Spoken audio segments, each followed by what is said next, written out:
لقمان حکیم کی وہ نصیحتیں جو انہوں نے اپنے بیٹے کو کی، بہت اچھے. قرآن پاک نے پوری جگہ دے دی اس کو.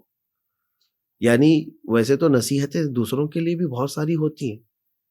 ایک بادشاہ اپنے رعایا کو نصیحت کیا ہوگا، پرانے زمانے کی باتیں بہت ساری ہیں، استاد شاگرد کو کی ہوئی نصیحتیں ہیں.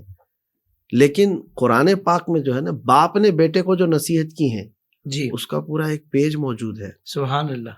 تو اس سے اندازہ ہوتا ہے کہ تربیت اولاد کی یہ کتنا بڑا فریضہ ہے ہر ایک پر، ماں باپ پر.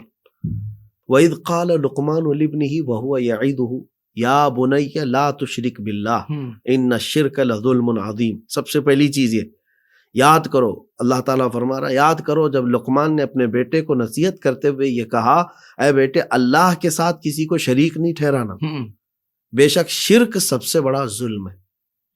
تو پہلی چیز جو اولاد کو سکھانی ہے وہ اخلاق میں، وہ یہ ہے کہ شرک نہ ہونے پائے تجھ سے. کیونکہ ماں باپ نے اس معاملے میں اگر اس کو ڈھیلا پن دکھایا، باقی سب کچھ سکھا دیا ہو، شرک اور کفر کے معاملے میں اس کو سخت تربیت نہیں دی، تو کیا حاصل ہے کہ یہ تو ہمیشہ کا جہنم کا ایندھن بن جائے گا بعد میں. جی جی جی. تو کیا کوئی ماں اور کوئی باپ یہ پسند کرتے ہیں کہ اس کے بیٹے کے انگلی کو بھی آگ لگے؟ بالکل نہیں. دنیا میں جب یہ نہیں پسند کرتے تو جہنم کا ایندھن بننے کو کیسے پسند کریں گے؟ تو سب سے پہلے اپنے بچوں کو آگ سے، جہنم سے بچانے کی کوشش کرو. بہت خوب مفتی صاحب، یہ سب سے پہلی چیز ہے. اب دوسرے نمبر پر آیت ہے، لقمان حکیم نے اپنے بیٹے کو نصیحت کی، یا بنی اقیم الصلاۃ، اے میرے بیٹے نماز پڑھا کر. سبحان اللہ. نماز کا حکم جو ہے ہر ماں باپ اپنے بچوں کو دے. وَأْمُرْ بِالْمَعْرُوفِ وَانْهَ عَنِ الْمُنْكَرِ وَاصْبِرْ عَلَى مَا أَصَابَكَ.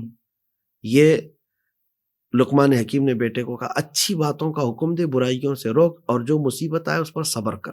ایک آیت میں کتنی چیزیں ہو گئی، نماز بھی ہے، اچھی باتوں کا حکم دینا، برائیوں سے روکنا، اور صبر بھی کرنا. صحیح. 4 اصول یہ بتا دی ایک ہی آیت.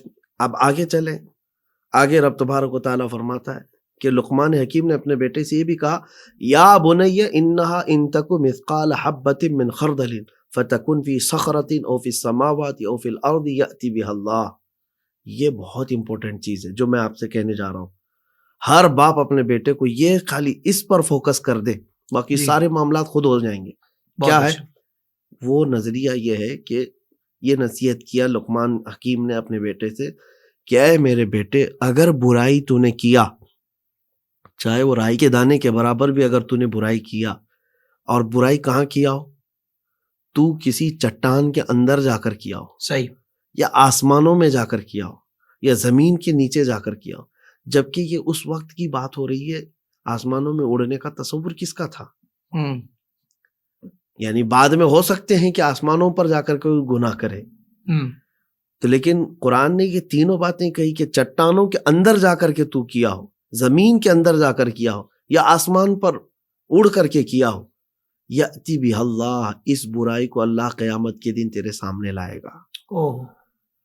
یہ جو نقطہ ہے نا خوف خدا کا، یہ سب سے بڑی چیز ہے. 1000 کیمرے تم آپ کے بچوں کو نہیں بچا سکتے جو خوف خدا اس کو گناہوں سے بچا سکتا ہے. گھر بھر CCTV لگا لو آپ، اس کو کہیں نہ کوئی موقع ملے گا. اس کی نگرانی کے لیے کئی نگراں آپ مسلط کر ڈالو، پھر بھی اس کو کہیں نہ کہیں موقع ملے گا. لیکن اس کے دل کے اندر اگر آپ نے یہ ڈال دیا کہ اللہ ہے، تو پھر وہ بچنے کی خود بخود راستے ڈھونڈ لیتا ہے. زندگی کے تمام شعبوں میں دینی رہنمائی حاصل کرنے اور آخرت کو بہتر کرنے کے لیے ہمارے YouTube channel Islamic digital studio کو سبسکرائب کر لیں اور بیل آئیکن بھی پریس کر لیں. قرآن سے بھی ملاتا ہے